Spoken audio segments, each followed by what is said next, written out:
It's about to get deep in here. We're about to get vulnerable. We're about to share some stuff that we have never shared on social media before. Are you ready for this? I don't know. Are you ready? I don't know. Let's just do it. See what happens. Nervous. Rip the Band-Aid off. All right, here we are. Episode number 5, guys. We're doing it. We're chugging along. We're starting to make a dent here. We're getting a lot of amazing comments. And yes, we're thank you guys so much. Super excited to be doing this. I really look forward to this every week now. I do too. So, yeah, it's cool. I don't know why, but it's just it's a deeper look into us and a better connection with our community, which is awesome. I love it. Yeah. And you know, a lot of people have been sharing very intimate things with us. Not intimate, like sexy intimate, but intimate, like, you know, things that they have going on in their life, struggles and challenges. And I said, you know what? We need to do the same because we have all the same things that you guys have going on. You know, in our videos, you don't normally see that because we're showing you the highlights, videos, right? And so we figured, you know what? I want to make sure that everybody knows we struggle too. We're all about good vibes. We're all about never playing the victim and never anything. And so we always like think of everything optimistically and all of that. But it doesn't mean that stuff's not happening. And, you know, life has thrown stuff at us from childhood till now. There's always things going on, right? And so we figured that's what this podcast is going to be about, because I think that being vulnerable and sharing things that we're going through is really important, to be honest and authentic with you guys. And so the theme feels good. Yeah, the theme of this podcast is going to be things you didn't know about trying something new. All right, are you guys ready to try something new? I think I'm ready. I'm ready. To throw it out there and see what happens. I'm ready. Let's go. All right, guys, be gentle. Or not. Or not. Who cares, right? We're not sensitive. We got tough skins. All right, before we get to the fun stuff, we got a little bit of business to take care of, and it's really fun business too. So let's make a little announcement here, Sandy. All right, so we were asked recently to speak at an RV family virtual summit, where it's going to be a bunch of people that either are interested in RV life or RV full time. And we are going to be sharing all about how to take your RV adventure and turn it into a side hustle. So all about content creation and making money from your content. There's going to be a ton of other speakers there. There'll be everything from like insurance on the road. There'll be nutrition on the road. There'll be homeschooling on the road. There's just tons of information. Huge collective of a lot of people that are out here doing it full time and sharing knowledge with you guys. So if you want to be a part of that, definitely check out the event link down below. We'll have it in multiple places. We'll probably put it on our link tree as well, but it's coming up pretty quick here. It's September 12th to the 14th. It's going to be a 3-day summit. We'll also be a part of one of the live panels. It's going to be on the 12th. At 3 p.m., I believe. So if you want to ask us anything, join us there too. Show up and we'll be hanging out, having fun, talking about content creation. It's all virtual, so there's no in-person. It's all virtual. Super cool. One of the groups that has changed our direction and finding community is Full-Time Families, and they're the ones hosting this event. So anything they're doing is going to be a seal of approval from us, because they're a great group of people. And another thing is, this is the fun part right here. Last week during our podcast, we had a little challenge, a Trying Something New challenge, where we were going to give away 5 t-shirts, Trying Something New t-shirts. Let's put some. So for you guys aren't watching, we got a whole pile of t-shirts Here's right here. a bunch on the floor right over here. And at the end of this podcast, we are going to announce the 5 winners. 5 winners. We're going to tell you a little excerpt of their story too, because we got some really cool stuff. Oh man, really good stuff. From homesteading to mental health we to had a ton special of needs child people entries, and so we picked our top 5, and you guys can let us know your size, your address, and we will ship it on out to you. All right, so stay tuned to the end, because we're going to be announcing that. All right, let's get to the juice, the story, the fun. All right, so I think we got to rewind to the childhood here, Sandy. When you were born, what did you feel when you came out of your mom? Do you who remember, the heck knows? That was almost 50 years ago. Do you remember that far back? My birthday's really soon, and that was a really long time ago. But a lot of women have told me, whether either through social media or in person, that my confidence, like that, I have to tap into my Sandy confidence. And it makes me laugh, because if these people only knew that this is very recent for the most part. Like, I had a very tough childhood. We were very poor. It was a very challenging childhood. Okay. I had a lot of stuff going on and things happening that shouldn't be happening. And that's just the reality of it. So I grew up so insecure. Let's pause there for a minute. Besides, do you want to dive deeper into besides financials? Because we all grew up on the welfare. of the day, right? Well, you know, so I mean, how deep you want to go? Like, I don't want to go too deep right now. all right. But I'm gonna put it, you know, lots of stuff going on, very dysfunctional. And so I was very insecure. I always feel like people are gonna find out what's going on at home and this and that, and it made me like a shell of a person. I mean, seriously, you could not be more insecure and less confident than I was as a kid. And I remember I would just journal and I would write, and I was like, you know. And so when I would see confident people, popular girls in school, people that had it going on, I couldn't even fathom how that felt, you know? And so it's been many, many years. It's been a long road to get where I am today, a lot of work. And I'm very happy with myself where I am today. I'm very comfortable in my skin, but damn, was it a trip? Was it a road to go down? Yeah, and so when people are sharing that stuff with me, I'm like, I am right there with you. I can relate. Who you see today is not who I was for many years. I would say it's been a lot of work in progress. And so, what do you think, babe? Am I doing all right? You sound pretty good. How you feeling? You getting it out? I feel great. I feel great. And I just want people to know, like, you may see us and everything looks good on the outside, looks right? Good. My hair is always up and whatever, you know. But no, that's not the case. It was a hard road. So for like what year? Like how old were you when you kind of my pulled whole your crap childhood. together? Did I start getting together? Yeah, because you were in the club scene for a long time, like in New York City. I grew up in New York City, in Queens, New York, and it was you know, from teenage years, clubbing in New York, going to all the nightclubs, Limelight, Palladium, all the different, the Tunnel. I got into some stuff. That'll be another thing that I'm going to be talking about. So let's pause there. What were you looking for, and what did you find in those nightclubs? Like, because there's something there, right? Like, well, I'll get that into the next and the other point that I'm going to talk about. But yes, so if anybody is feeling lost and insecure and like, you know, out of sorts, I want you to know that 100% you can get out of that. Because I had no role models, nothing helping me, no one to talk to, and I was seriously lost. And I go, what's the point, you know? And but I kept going, and then things got better and better and better. So if anybody out there is feeling like that, please keep going, find help, do what you got to do, because life can be absolutely amazing. And sometimes we just have to get out of our own way and seek it. And when we're in the moment, I think that we all think like this is never going to pass. Like we just this is my miserable, especially when it's years life. And years and years. You really don't think it's going to pass. It's never going to pass. But then you fast forward, 10 years, 5 years, 2 years, 1 year, and you're like, holy crap! Like I wouldn't even recognize myself. Yeah. And now, if you told me this, 5-10 years ago, where would we be at? I'm like, that's not in my cards. So I don't think so. Yeah. So where does that take us to? Like how far along in our childhood are we at right now? Because I'm a very linear person, so I want to know like a timeline scale. Like I would say entire childhood up until my mid-20s was pretty lost, pretty messed up. And then I moved from New York to Las Vegas when I was 26, and I could get into that with the other thing I'm going to talk about. But it was. All right. Many years. Okay. I feel like it's been so many lifetimes that I've lived already. Doesn't it's even crazy. seem like you. So, all right, let's switch gears and let's head over to me real quick and give a little, get me up to Sandy's speed. Get me up to her age group. All right. a young let's adult. lay it on us, Jimmy. All right. I grew up in a pretty, I don't know. I wouldn't say, I don't know. What is normal? Middle class. I don't know. We were on welfare for a long time. I remember going to the church and getting cheese, cheese blocks, 5-pound blocks of cheese. Can anybody relate to the cheese blocks? Yeah, we were getting all that kind of stuff. So, we always I felt like we had enough growing up, but, seeing what my mom was a single mom, trying to make it happen for many, many years before she found my stepdad. And, it was a struggle. And, but she never led on to that. My mom led she had a lot of trauma happen to her in her youth. And so I think what my mom did with me, she tried to overprotect me.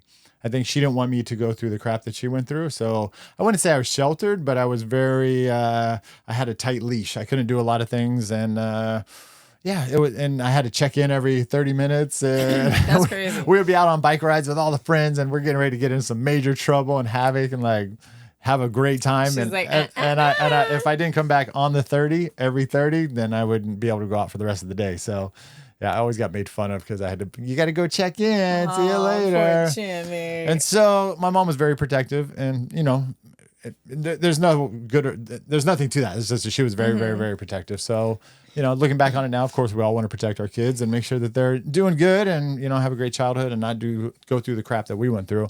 But in a way, when I turned 18, I was like, I got to go sow my wild oats. I got to get out of here. I got to go. My best friend at the time, we were living in Washington, and my best friend at the time, his dad was retiring in Las Vegas, and he bought a house down there. And my best friend Mark's like, hey, you want to move to Vegas with me and my family? And I'm like, hell yeah, let's go to Vegas. 18? You kidding me? Like, from Washington? From Washington State to Vegas. Oh, yeah, that's a big difference. Went home, packed up the car, told my mom. As I pulled away, I was crying the whole way, you know, like just bawling. I'm leaving home, my mama. But yeah, I don't know. It was just time to go. It's time to go. So I fled the coop at 18, moved to Vegas, and just wilded the hell out for many, many years. I can't even imagine. Whatever you can get away with in Vegas, and have a great time. And you know, I was doing pretty good working construction for a little bit. I mean, it was miserable because it was so hot there, but making great money. That was during the boom in the 90s in Vegas and stuff like that. But one night I was taking some night classes at ITT Tech, and one of the guys goes, hey, you want to go to a nightclub with us? And I'm like, yeah, sure, we'll go out to a nightclub, whatever. And how deep do we want to get into this? It's up to you. All right. So the guy that we went to the nightclub with, he was obviously a drug dealer, so he had some ecstasy. So he gave everybody one pill of ecstasy, and he handed out like 6 of them, and we're just like, all right, let's go. And that was one of the best nights of my life, and it created about 6 years of going and having the best night of my life for about 6 years. So in a lot of our videos, when you guys hear that we're old school ravers, that is what we're talking about. I was heavy in the club scene in Las Vegas, and Sandy was heavy in the underground club scene in New York City. We partied separately. We weren't together when we partied. Sandy had her act together by the time I met her, and she was sober for a long time. And I had to straighten out my crap if I wanted to be with this amazing woman right here. So separate party lives. I had a blast in Vegas, and I wouldn't change it for the world. I have some of the best memories of my life going through that whole club scene, some of the craziest stuff too. But I feel like it really made me who I am today, and I loved every minute of it. All right, there you go. All right, that's my drug story. What's your drug story? All right, well, I'm gonna change subjects. And when I was 16 years old, I went on a skiing trip with 3 friends of ours. When I was in high school, I had a little tight group of friends. The one guy was a very good skier, and he was like, "You guys want to go skiing?" And we're like, "Yeah, sure." I had never gone skiing before, so my mom was dead set against it, did not want me to go. It was a 4-hour drive to Pennsylvania, to Shawnee, Pennsylvania. She didn't want me to go. She's like, "I have a bad feeling, Sandy." And I'm like, "Give me a break." Oh my God. I was 16 years old. And so we drive the 4 hours. We leave that day. We get to the mountain. I actually lied about my age because I was scared. I didn't know if they were going to let me go because there was no adult. And so I don't know if I put 18. What did I put? So we were there for about, I don't know, maybe an hour. And our friend Rick was giving us lessons on how to go down the bunny hill. I think the bunny hill was only like 800 feet high or something. I was doing good. I was falling a ton. He was showing me how to do it. And I'm like, all right, I think I got it. I go down, and there was a little bit of icy conditions. And so I was going down. He's trying to teach me how to do the snowplow. But I picked up so much speed. And I was so proud because I didn't fall this run. And so I'm like, yeah, I didn't fall. But then I realized I was going way too fast. And so I'm taking my poles and I'm trying to like put them in the ground to slow me down. And it was just like they were popping up. And then I realized I am going to crash. I'm actually going to hurt myself here. And so there was a tree line next to the, on the bunny hill. And there was a bunch of 2x4s with an orange net holding up. And there was a couple of people standing there and I'm going, watch out! I was just completely out of control. Well, I slammed into a 2x4 in my side, and all I remember was waking up. I had like dirt and leaves in my face, and my friend Rick is looking down at me in horror. Like, he goes, "Sandy, are you with me? Are you okay?" And I remember opening my eyes, and I was like, what just happened? I didn't even realize. I totally blacked out. So everybody called for help. They brought the snowmobile over. and put me on the stretcher. And I remember that was the most painful ride back, like to the first aid station, like all the bumps and everything. You're killing me here. What happened? Oh man. So this is like a 20-minute story. Oh my God. It was like I'm reliving it right now. And so they brought me to the station, to the first aid, and they checked my blood pressure and it wasn't registering. And they were like, holy crap. They had to get a helicopter to bring me to the trauma center because what happened, the 2x4 lacerated my liver 8 inches. So it didn't go through the skin, but the impact made it almost burst. And so it was cut open and I was bleeding internally. I lost like 2 pints of blood by the time they got me to the hospital. And they didn't even know if I was going to survive because the blood was just gushing out of me. My mom gets a phone call from the chaplain of the hospital and says, your daughter was in a very bad accident. So picture, she didn't want me to go. You might not make it through the night. She did not want me to go. And now she's getting a call from the chaplain that I might not make it. And so I had no idea what was going on. I'm only 16 years old, terrified, so far from home. Nobody, my friends weren't there. And the good thing about the liver is it regenerates itself. So I didn't actually need an operation and I recovered fully. All right. So here we are today. Almost died. So did you nurture your liver after that? Did you protect your liver? I did for about a year. A year. And then you tried to destroy it. And then we'll get into the next one. So it's your turn, Jimmy. My turn. I took myself up to my party days. I mean, you're just skiing at 16 right now, so I don't know. Well, I only have one more thing. All right. So Sandy, I'd love to hear your stories about your nightclub days. It's almost like a movie. Somebody could make a movie about how you used to go to the Red Ropes and have to stand out there and be picked by the drag queens. And you were, 17 years old going to these major underground nightclubs with major DJs spinning and just getting involved in the whole scene. So I don't know. What other stories you want to tell? So New York City, I don't even know what year it was. I was 17 years old though. And a few of my friends were like, let's go to the nightclub in the city. And I'm like, hell, let's go. So we went to Limelight and I had no idea what Limelight was. It was actually an old church. And it was my first exposure into the New York club scene. And I have to say, I was instantly hooked. What? I was hooked. My eyes were bulging out of my head. I was like, this is amazing. Now, there was a lot of bad stuff going on. I probably shouldn't have been there. Definitely shouldn't have been there. But I don't know. I was drawn to it. It was like first off, to get into the nightclub, there's the red ropes and you have a drag queen that's standing there, and that drag queen is picking people to come in. And if she doesn't pick you, you are standing outside in the cold all night long because you are definitely not getting in. So it doesn't matter what you look like, who you are. It wasn't like a line and everybody goes in. You were not guaranteed in. Literally, people can get dressed up, done up, go there, and you don't know if you're going to get in. You're like, all right, let's go out to eat because we're not getting in tonight. Would you say your outfit was like a precursor for you getting in? So, yeah. So there was like a cool factor or whatever they considered I'm going to let you in look. And so, yeah, I loved fashion. I always wore crazy over the top stuff. I always wanted to be a fashion designer. And so I wore wacky things and did cool, had cool looks. And so I remember when I got picked and they go, you, how many? And I'm like, 5. And then they look and see your crew. And if they're cool enough or whatever. And then this, pull you all right, come in. And you're like, excuse me, coming through. I'm 17 and I'm going to the club. I was 17 and absolutely loved it. And so that just set the whole ball rolling. I'll keep the story short. No. For many years, you told us 15 minutes of a skiing accident. You can't tell the New York club scene short. Come on. It was crazy. I mean, supermodels, actors, it was the scene. And I was there with, my friends. Name drop a couple. Okay, so I remember one time Linda Evangelista, supermodel back in the day, was standing out there and she's going, she's like, where is so-and-so? And she got pissed off. She was pissed. And I'm standing there like, pick me. And she's like, do you know who I am? And I go, oh crap. She pulled a do you know who I am card. And they were like, oh, sorry. And they bring her in. She's phenomenal looking, by the way. Holy crap in person.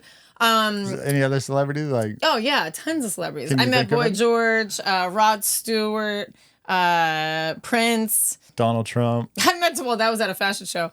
I met tons of people. It was so much fun. So much fun. Hanging out in the VIP areas, just dancing the night away. the time of my life. But with that came a lot of drugs and alcohol. And so pretty much everything you can imagine in the club scene without saying explicitly what it is. Yeah, we don't need to get into those details. So heavily into drugs and alcohol, and that is a very big part of my life story as well. Now, of course, when you have a troubled childhood, what do? You get mixed up in drugs and alcohol. You medicate, right? And, escape. It worked for many years until it didn't work anymore. And then I realized I have a problem. I have a very big problem. And then I got together with somebody in New York who had a very big problem. And so the two of us, it got into all sorts of stuff. All right, guys, besides the winners at the end of the show, you're definitely going to want to stick around to the end because we're going to tell you our most craziest RV adventure story. RV story. Yeah, so stick around to that one. It's going to be toward the end. Scariest moment of my life. So we moved to Vegas. Everybody's like, are you crazy? You have a problem and you're moving from New York to Las Vegas, which is like the capital of partying. I think it's actually called Sin City. Sin City, yes. Sin I totally City. forgot about that little nickname for Las Vegas. Woo. But the thing for us, or the thing for me, was, we came from a crazy underground New York club scene to Las Vegas, where the nightclubs are in the casinos. And when you walk through the casino to get to the nightclub, you have senior citizens on oxygen machines playing their slot machines. It totally killed the vibe. Like, I was like, this is not what what I thought Vegas was going to be like. So I never even went to CK, whatever it was, like Y2K, whatever the nightclubs were at the time. I didn't even go because I'm like, this is so cheesy. I just thought. I thought it was really cool. I know. Well, I didn't experience your level of awesomeness, but I thought it was the best time ever. But moving to Las Vegas was actually the best thing that ever happened to me because I got away from everything that I knew in New York and I got sober. Oh, I thought it was because you met me. And I met you later. But one of the most wild things was I lived really close to the World Trade Center down in Soho, and I moved to Vegas on Halloween Day in 1999. And then when 9/11 hit, we only lived less than a mile from there. So that was crazy, waking up to hearing what happened. And I was like, what the heck? So that was sort of a big eye opener too. Like, whoa, like get your crap together, girl. Yeah, that's good. So got sober, surrounded myself with beautiful, strong women. That really was the pivotal moment, I think, in my life as a woman. It gets me a little emotional when you say that. Oh, it really was. It was actually, I hung out with them on 9/11, and I was so still really insecure, and I'm like, I felt awkward hanging out with all these girls. I didn't know them very well, and women, like I was the youngest one, and so I just saw the way they carried themselves and the way, they were so loving and welcoming to me, and just opened their arms, opened their doors to me, so I just can be loved because I was very damaged at the time, and that was seriously it. I give all the credit to those women to who I am today because if they weren't in my life at that time, I don't know where I'd be today. I don't know, I have no idea. That was amazing, and so I'm so thankful. Those girls know who they are, and that seriously. So that was sort of like now the rise of me. And getting my crap together. Age were you at this point? 27. I was probably 27. And how long did it take before you felt like you could stand on your own 2 feet? Like, was it like 6 months? Was it a year? Was it 3 years? Well, soon after I moved to Las Vegas with that guy, we broke up like 3 months later. So I had to get my crap together, and I had a job and I had my own place and everything, and but it was like I was just so lonely, and I was in this new town and I didn't know anybody. And so that's why this whole group of people that I was hanging out with really helped me and sort of guided me and showed me how to do things that I really never did before. Yeah. Like paying my bills and do all this stuff. And I was like, it was crazy. Yeah. It was crazy. So here you are, 26, 27 years old, figuring out how to pay bills. Yeah. Because you were just screwing off and having a crazy time. Many years of just having a good time. And not living in the moment, realizing right? This is now my life, and that sucks. That's crazy. Like, that's not what I want my life to be. What I want the viewers to realize is 27 years old before you started that transition of even straightening yourself out. Yeah. Which is, so. And we have a lot of friends, like, starting having families at 20, and they're, buying houses by the time they're 30, they have like 4 kids, and I go, oh, that's such a different story to how my life was at that point. You know, I was just living life up to the fullest in New York. So I was you good? You need a break? Yeah. It got me emotional when you're talking about that, just because I know who the women are. So I was like, oh, yeah, such strong women. So maybe you can hear my voice a little bit. So, oh man, I lost my train of thought. It was a good one. Jar my memory. Messed it up. Well, and then one of those women are the ones that introduced me to Jimmy. Yeah, Stephanie. Yeah, Stephanie introduced. Me and Stephanie worked together at a restaurant. And we'll get into that in a minute, but she introduced us. So how cool is that? Yep. Thank you, Stephanie, for creating our family. Thank you, Steph. All right, Jimmy. So now back to you. When you were like 26 years old, what were you doing with your life? All right. So I worked construction out in the blazing heat, 120 degrees all day, every day. I had heat strokes and like it was hard. It was the hardest thing I ever did. But hey, I went through the hard stuff first, right? Oh, that moment that idea came back to me. Okay. That we were talking about a minute ago. We always joke around that me and Sandy got our midlife crisis out of the way first. So a lot of people will be serious and official in the beginning. And then when they get later on in life, when they got a bunch of money, they go and like go buck wild and do all this stuff. So we always joke around. There's nothing left that I really want to do. I've done everything that you can ever imagine. And so is Sandy. And we did it separately. So we always joke around. We got our midlife crisis out of the way first. And now we just get to build. So I think we're late bloomers in a way. In a good way, right? In a good way. So back to the story. I was working construction at the time. I was making like $120 a day, right? And so for me back in the day, that was like a lot. Like, holy crap, you know, making 18, 19 bucks an hour. Balling. Yeah, I was balling back in the day. And so my buddy got a job at a restaurant. And he's like, I'm making $120 a night in tips working 5 hours in this restaurant. And I'm like, holy crap, I'm in the hot sun for 8 hours a day making 120. Yeah. So I go, are they hiring over there? And he goes, yeah, come on over. So I was working, you know, all day construction, and then I was working all night. Oh, you were doing both? Yeah, I did it for a little while in the restaurant industry. And so it was amazing because I'm like, I can supplement my income. I don't got to be burned up and crispy out here. And all the guys I work with had skin cancer and drunk alcoholics, and like there was no future in construction, right? And so I went to the restaurant business, and then another friend worked over at Nobu, and Marcelo, and he's like, hey, you should come over to my. And he was a club friend, right? We clubbed together, and like we were tearing it up. And he's like, you should come over to Nobu because they're hiring, and you can start off as a busboy making, I don't know, $150 a night. So I'm like, heck yeah, let's go. And looking back on it now, that was a pivotal moment in my trajectory, right? Because I go to Nobu, and that's like it's like the real deal. Like it's going to the major leagues on presentation and selling and how especially for being a construction worker. Yeah, how to conduct yourself and how to talk to millionaires and like really like take you to another level. So as I'm working at Nobu, I wasn't partying as hard, but we still went out on the weekends and had a great time, you know. And, you know, some weekends we had a really, really good time. The funny story with Nobu real quick is all the club promoters would come into Nobu, all the club VIP hosts, the doormen, the owners of the nightclubs, Dre's and all kinds of stuff. They would come into Nobu and eat dinner before their 11 o'clock shift started. And then we would take care of them, comp them a bunch of stuff and send them drinks and food and appetizers. And then when we got off, I would take the whole crew over to the nightclubs that we comped the guys earlier, and we would just walk up to the front door like you. It wasn't drag queens. It was just dudes that we took care of their dinner earlier in the night, and they would let us in and have a table with champagne and VIP. And it was like, that was our you know, sweet spot. So, I mean, it works. That's how Vegas works. Scratch my back, I'll scratch yours, you know? So did that for many, many, many, many years. And I worked my way up through the ranks at Nobu. And then Stephanie, which was one of these ladies that helped Sandy get her stuff together, said, I got a friend that I want to introduce you to. And I was like, I'm good. Like, I'm just doing my thing. Like, I don't know. Like, I'm good. She's like, no. Just call her up. Here's her number. I'm going to tell her you're going to call her up and tell her that you want to meet her and go hang out and do whatever. I'm like, that's kind of weird. So she gave me her number, and I waited like 3 weeks. And every week, Stephanie's like, did you do it? Did you call her? Did you call her? Did you call her? And Stephanie's not this kind of person either. She's not, yeah. She's definitely not like a hooker-upper.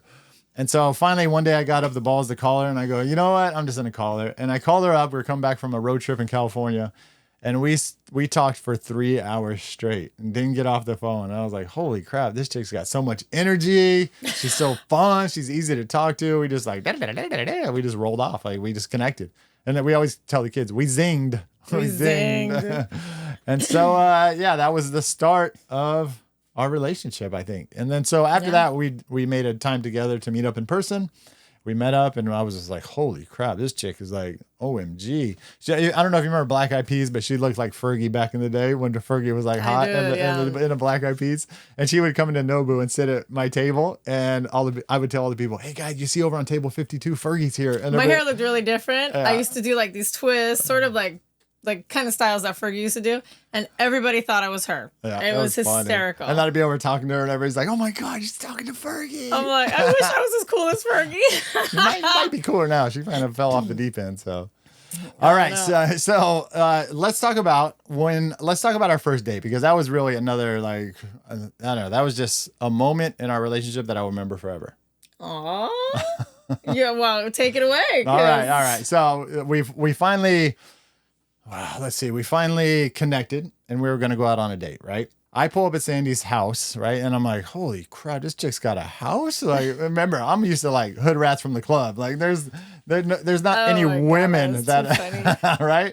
I pull up and she's like, got this nice house. She's got a nice car out front. I'm like, damn, this is like a different level. This is like a woman. Like, cause she was hanging out with women, right? So you are who you hang out with. Remember that. So she opens the front door, and this just pharaoh of a phoenix of a lioness is standing there. And I swear, like, there was like the door opened in slow motion, and there's like, you are too funny. There's wind blowing, and her hair was just so big because she's like Italian descent, so she's got like this big, thick head of hair, and it's just blowing in the wind. She's like, I had a fan in front of me. Yeah, it was like a Pantene commercial. She's got ripped jeans on, and she's got a great physique, and I was just like, holy crap, what did I just walk into? I felt like Wayne's one. I'm not worthy. All right, Sandy, I hope that you kind of had a little bit of the same impression of me as when I opened that door. You know, the one thing Stephanie told me when she first told me about Jimmy, and she goes, listen, I gave this guy I work with your number. Don't be weird when he calls you. I was like, be weird? What do you mean? She goes, but he's got big muscles and tattoos. And that's how she described him. And I was like, I like that. Well, that sounds good to me. So when I opened the door, I was like, whoa, like tall, like big build, you know, like just cool style. 6'1", 190. And and I was like, okay. So yeah, no, I was like, oh wow, all right, like. Because actually, when I moved to Vegas, I was single for like 2 years. So I didn't date anybody. I was just focused on me. Like I focused on getting my stuff together, on, you know, building myself up and figuring out who I was. So there was a lot of inner work that I was doing that I don't have no time for anybody. And I definitely wasn't looking for some guy in ain't looking for no hood rats, in a bar, or, you know, it's actually kind of hard to meet people in Las Vegas if you're not in like a night scene. And I wasn't at all. And so I go, oh, am I going to meet somebody at Home Depot or whatever?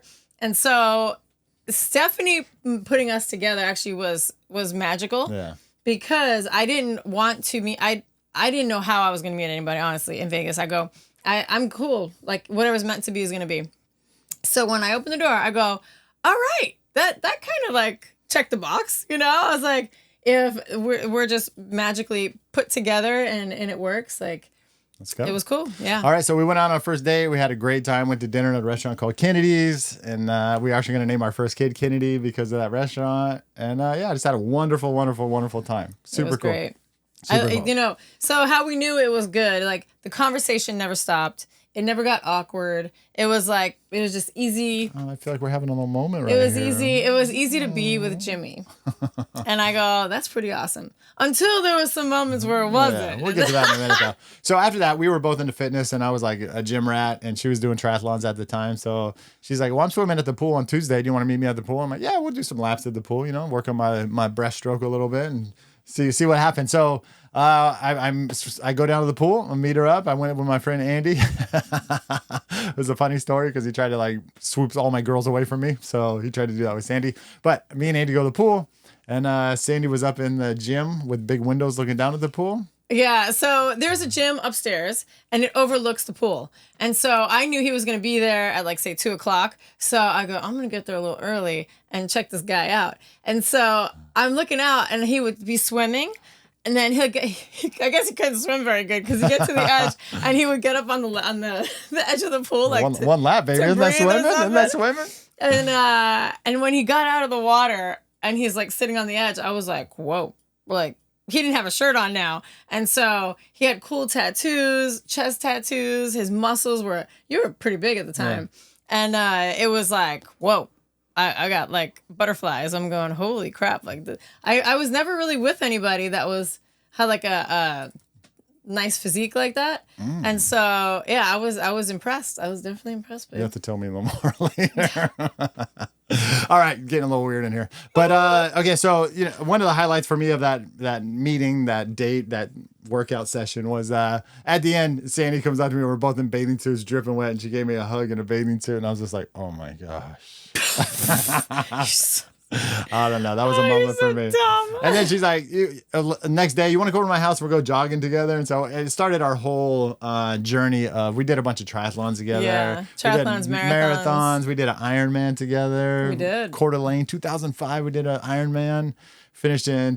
Any Ironman athletes out there? Finished in 15:58. If you know anything about times, that's a pretty long 15:52. time. Yeah, but or something like that. Yeah. God. So anybody doesn't know what Ironman is? 2.4 mile swim, 112 mile bike, and a full marathon, 26 mile run back to back to back to back to back. Yeah, it was so hard. All in one day. It was the hardest thing ever. So yeah, that really connected us. And a real quick story on Andy, since I said I'd swing back to that. He was my best friend forever, years and years and years, working construction and all this stuff. But he was definitely thought he was the cat's meow. And every time I would find a lady friend or a girlfriend or somebody I'm talking to, he would try to swoop in on him, and he was more like the cat's hairball. Yeah, like, and so he tried to swoop up on Sandy, and she's like, "No, don't." I go, "Where's Jimmy? Like, I don't want to talk to you." And I was like, "Damn, right on," because I knew Andy's MO, and I don't know why I stuck around with him for so long. But Sandy was actually the first woman that said, "No, I'm not freaking playing your game." So thanks, bud.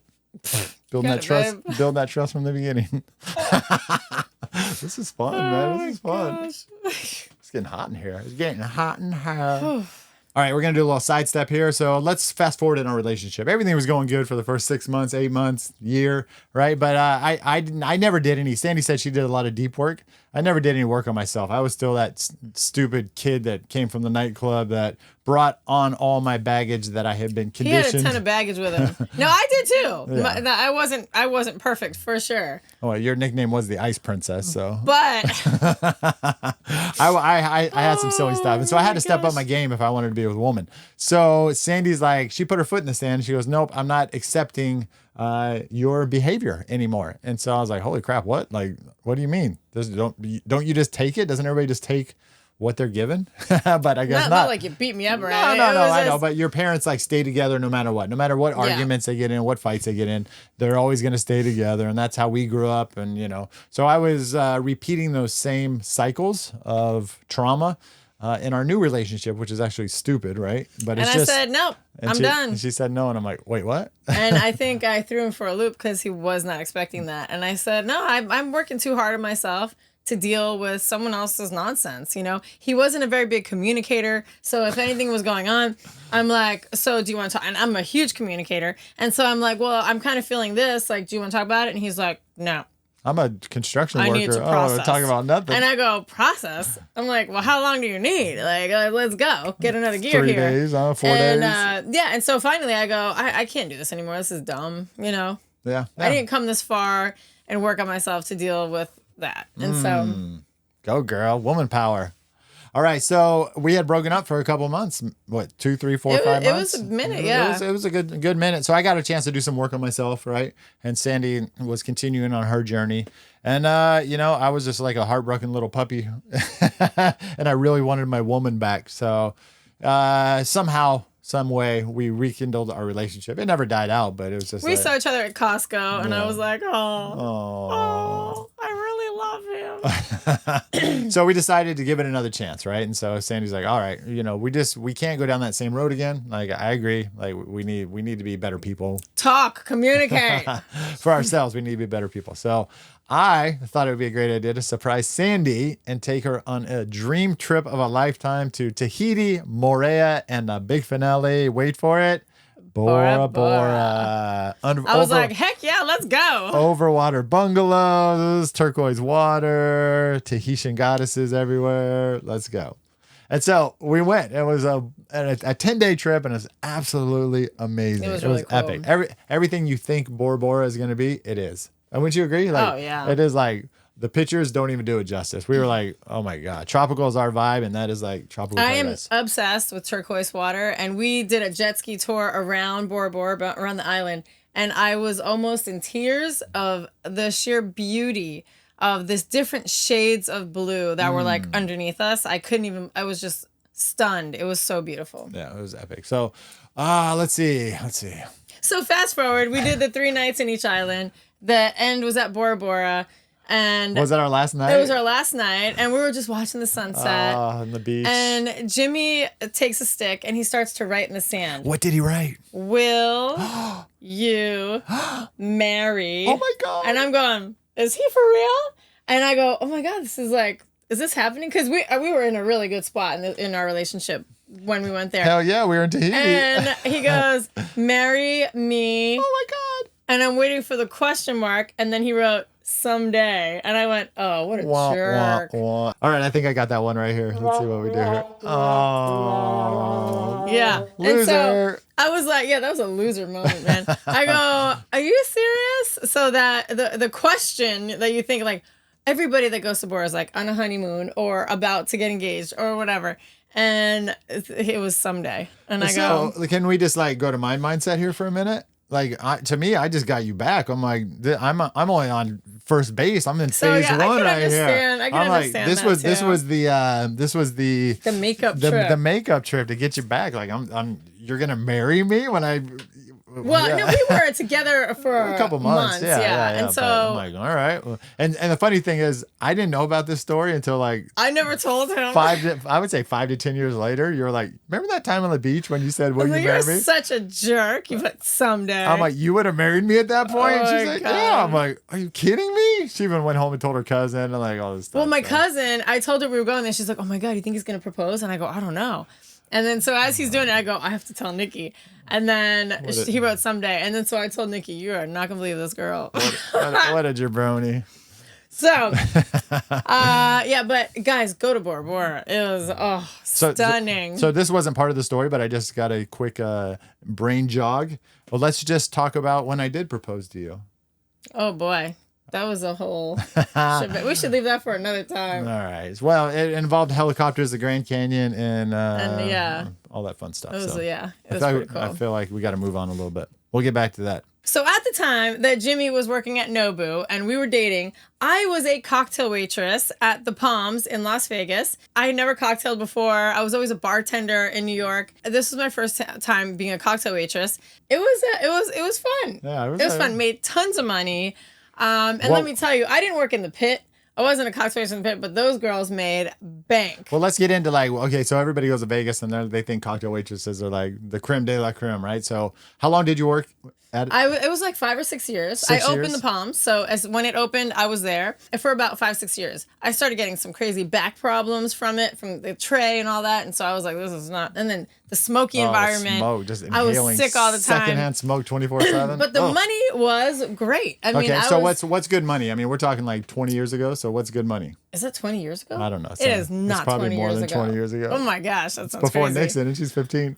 All right, so when I first started, I was making like $200 a day, and then I changed areas, and then it was like $500 to $1,000 a day, and a lot of this is free and clear because we were only taxed on, I think, $32,000 a year. There's a tip compliance in Vegas. And so anything you made above that, it's free. It's yours. It was kind of like don't ask, don't tell. Realize nothing. Yeah. And so, or at least you had a tip compliance, so you were good. Yeah, you were good. But it was really good money, depending on nights and sections and where you were. What was your best night and what was the day? Like, it would be a couple $1,000. I remember you told me like Super Bowl one time was like a couple $1,000. Maybe like $2,000 to $3,000. So you were making that. You weren't even in the pits. So I wasn't in the pit. What do you think the pits girl made? Those pit girls. Oh yeah, they were driving Corvettes and Range Rovers and 20-something-year-old girls and making crazy money. Like what, a couple grand a night? Oh, easily. Easily. So when you and then you have like high rollers in there, and they're just throwing chips like crazy. Drop you a 5 or 10 G's. Yeah, I did a round. I think it was Vince Vaughn was in the craps, and I did a round on that table, and I was like, oh my God, like it's a different level when you're in the pit.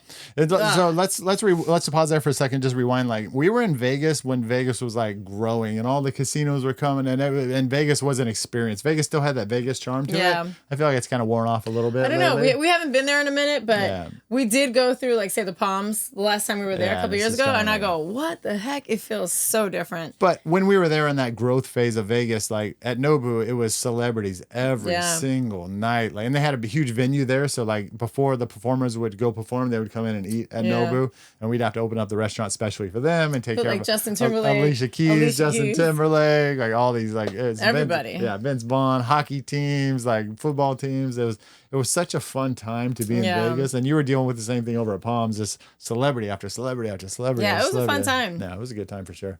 Until my back is breaking and I'm on the couch for a month because my vertebrae are twisting. That was not fun anymore.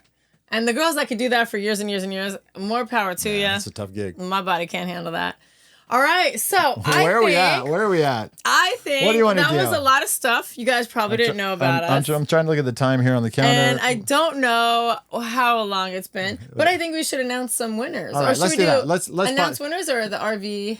Oh, let's tell the RV story, but let's get up to a point where if we ever come back to this, then we know what we got up to for everybody. So we got up to the point where me and Sandy were together. We were both working in the service industry, and we hadn't had Nixon yet or started our film business. Oh, we weren't even married or nothing. Yeah. And so, we were just dating. Some young 30-year-olds having a great time together. Yeah. It was a lot of fun, doing a lot of traveling. So, just remember that for next time. We come back. We hadn't had our kids yet, hadn't bought our mega McDonald Ranch house yet, and all that craziness. So, all right, let's get into some winners because people put in some really great stories. All right. And the challenge was last week on the podcast was share your story of trying something new, because what were we talking about? We had tried something new. I'll have to go back and look. I don't know. I can't remember. It's been a long day. What was our last one? Oh, I was finding community on the road. Let me take these out of your lap because they're really loud. It's crinkly? Yeah. Okay. This is bags of shirts that we're going to give away here. Okay.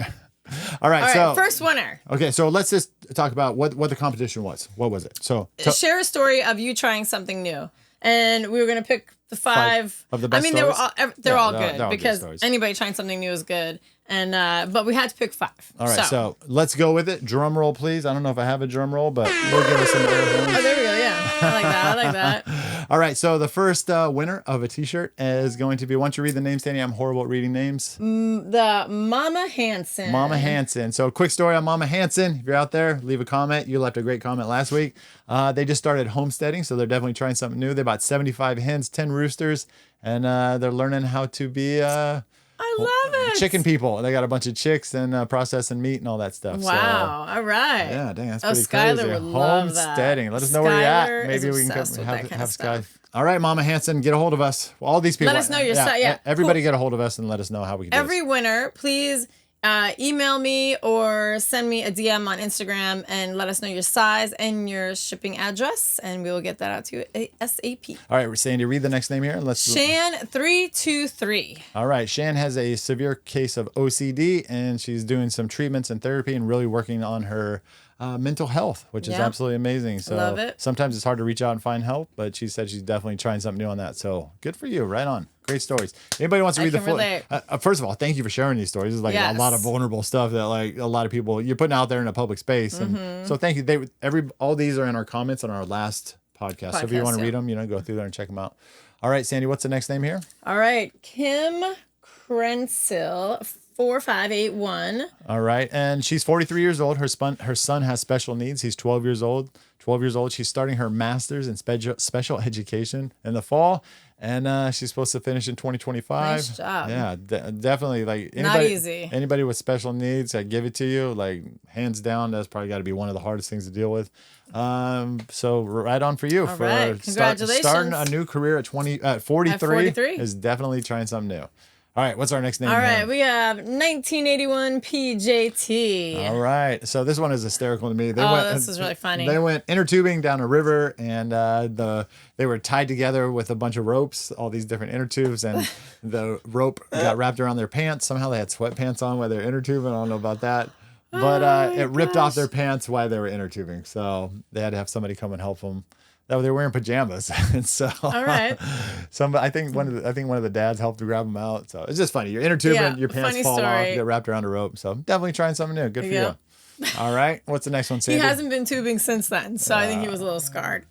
All right, and then we have Tammy Cruz, 8189. All right, so Tammy is always commenting on our videos. She's been here since, I don't know, the beginning. She's been here for a long time. Thank you, Tammy. She always leaves long, meaningful conversations, and people even comment on her comments, and they create friendships and all that stuff. So super cool. So Tammy is trying something new, she says. She's driving to Florida in a Nissan Juke to see her dad in October.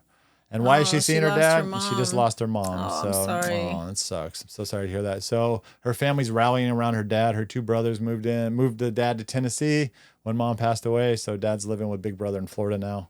And well, maybe I got that story a little mixed up, but moved from Tennessee. Yeah, they moved from Tennessee to Florida. So they're all rallying around dad to, make him feel good. So maybe you could family comes together like throw that. him your t-shirt, Tammy. Or we'll send him one too if he wants one. Yeah. So thank you, Tammy, for always being here for us. That's really means a lot. Means a lot, definitely. So that was a competition. Tell us a story of you trying something new. We got a bunch of t-shirts here. If anybody wants any of these shirts, we're very particular on the way things look, feel, fit, and the quality of them.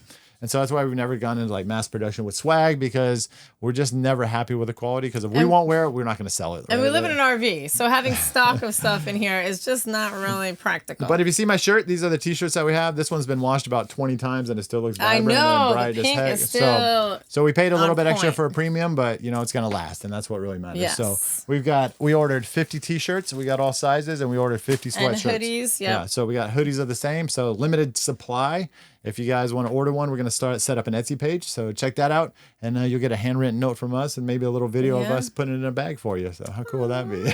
I always like that when I see somebody's got swag and they like actually touched it. I'm like, oh my God, that's like pretty cool. Like, wow, they put a pink wrapper on there and a sticker. Yeah. That's so cool. All right, guys. There's been a lot of stories in this episode, but we got one more story. Are you guys still here? Man, are you guys still listening or watching? Let's make sure everything's still recording here. I got 4 different devices recording. That would suck. Yeah. We just have to call it if it's not. Nah, we'd have to finish it. All right, so what's the story? We have 3 stories, right? But we're gonna pick one. This one is Jimmy's story. This is a bad story that Jimmy, I don't know. Should I tell it or should you tell it? I'll start it off and then you finish it. All right, so we're driving down the street. We get off the freeway. We're running the wrong direction. So we're driving our old RV. I thought I was starting this. A 1999 Class A, towing a minivan behind with multiple bikes on a bike rack. Yeah. And so I need to get back on the freeway, and the GPS says I got to make a left, right? And so, but every left, there's a train track that says you can't cross here because it's like an apex or an A, and you'll get high centered. And so I must have went down like 10, 15 miles. And I'm like, dude, no, it wasn't that far. In my mind, he was just impatient. I'm like, at some point, we have to get across this train tracks and get back on the freeway because we're going the total wrong direction. And so I go, you know what? The next left, I'm going for it. I don't care. Like there's a sign. I don't think we should do that. Yeah, that you're going to get high centered. It says, it's one of those husband and wife moments. Do not cross the train tracks. You will get high centered. I'm like, nah, they don't know what they're talking about. And he always thinks he knows better. Yeah. I don't know if any other guys can relate to that out there. You just kind of go for it sometimes. So I went for it. I got the front tires over. I got the back tires over. But right when the back tires went over, there's like a weird dynamic that happens. And the bumper went down and the bumper got stuck on the train tracks, right? And so I'm like, so I try to go forward. I'm stuck. I can't go backwards. I'm stuck. And we have a tow dolly with a minivan behind us, and you can't back those up because the way the wheels pivot and it gets like jackknifed and it just doesn't work. So it was terrifying. So now we realize we are just completely stuck on the train tracks. Like with the first quarter of the RV was on it, right? Yeah, I don't know. A lot of it was on it. A lot of it was on the tracks. Now, not only was this scary to be on train tracks and stuck, but the train tracks from where the train's going to be coming curves, and so it's not like you could see the headlights coming from a long way down. They can't see where you're pointing to. Okay, they kind of can. So there's a blind corner. We were on a blind corner. It's completely, you can't. There's no warning that train's gonna come around the corner, and it's just way too late. Yeah. Like you're gonna get blown to smithereens. Yeah, we would have got hit at 70 miles an hour by a train, and it would have been one of those videos on YouTube. And our kids, this is our first year of RVing, so this is way back when our kids were so small. And I'm like, what the hell? It was really hot outside. What do you know what state we were in? Nah, I don't even know. It's still too long But ago. it was like, get everybody out of the RV. Jimmy now has to figure out how to dismantle everything that is So packed. I had to unhook the tow dolly. No, first I had to take off the, the car. minivan, which takes about 10 minutes. So it's hard on all the tire straps. I take off the minivan, and then I'm like, all right, I'm going to unhook the tow dolly, but I have a bike rack, so I can't take the tow dolly off the ball hitch because the bike rack's in the way. So then I have 5 bikes that are bungeed and ratcheted strapped down to the bike rack. So I had to take off all the bikes. Longest. And then I had to take off the bike rack because I couldn't get the tow dolly off. And then I finally got that off, which took another 5 minutes. And then I had to take off the tow dolly and wheel that off the road. And then, all the locals come out and they're just shaking their heads. Well, they're like, look at this dumbass. Yeah. The sign said, don't go over the train tracks. And we did. And so it was the most terrifying. We made a U-turn. And I would love to know how long that, from getting stuck to getting off the tracks. I'd say it's at least 30 minutes. It felt like a year. Like 6 hours, yeah. And I'm thinking it's a miracle. It's absolutely a miracle if a train does not come right now. At any moment, everything we're going was against to die. us. Everything was against us. The funny thing is, we found some footage the other day. Skylar somehow, when she was like 5 years old, did a little vlog in the back of the RV. There's a train coming, and we're gonna die. It was Ryder. The train coming. We all gonna die. And I was like, oh my God, that's exactly the situation. We should share that somewhere. That'd be funny. Oh, Sky coming hears in. us. Yeah, for sure. So that was our funny story. We have a lot of funny stories. That was a terrifying story. Now it's funny. Back then it wasn't funny. Not necessarily funny. This guy's coming in to say hi. It was one of those guy moments that he would not listen to me. And yeah, it was a bad situation. It turned out okay because the train didn't come. But it was terrifying. So listen to the signs, guys. As a guy, like, I don't want to listen. I'm like, I know best, but I got to listen. He does not know best. It was terrifying. All right. So, wow. I'm sure everybody's got a story that, especially when you RV, because there's, it's so big, right? And there's situations where you're like, I never saw that coming. Yeah. Now we're 67 feet, like, rolling down. So we got to be cautious. And now we don't do those things. We don't take chances anymore. We don't. At all. For sure. I guess we have less stories then if we don't take chances. No, now we just got fun stories, not terrifying stories. All right, guys, we've been talking for way too long. Thank you so much for sticking along for this still episode. Here, you guys are listening awesome. or watching this You got to leave a podcast, comment if you're still here and let us know. I have to say, distance. you are amazing. And thank you. Yeah, thank definitely. You. So, guys, we're going to wrap it up right now. And like we always say, whatever you do, get out there and try something new. Woo! We even got some sound effects or something. We got wah, wah, wah. Oh, that was the wrong one. That's a good one, too. That's the train story sound effect. Yep. All right, guys. Woo! Have a good one. Peace out.